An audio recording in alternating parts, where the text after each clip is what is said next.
दशरथ के आँखी तरसे राम तोर बर।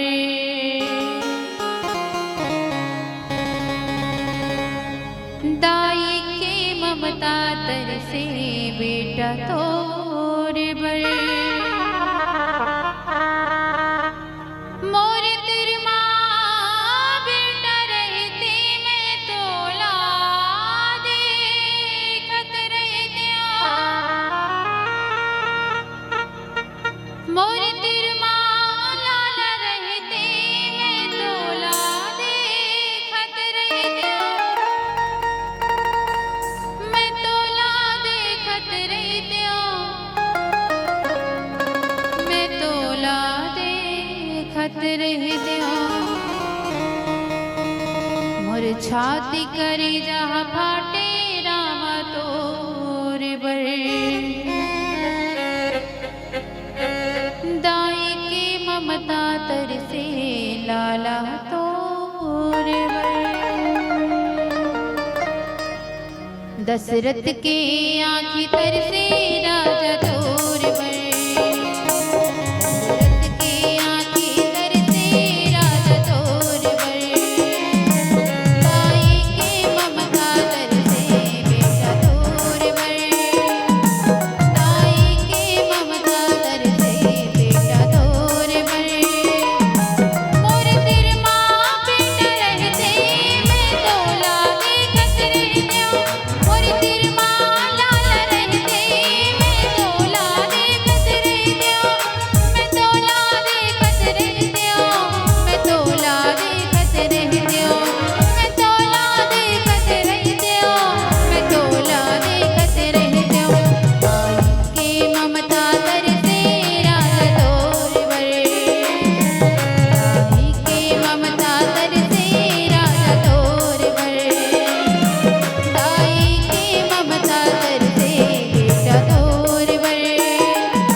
जय।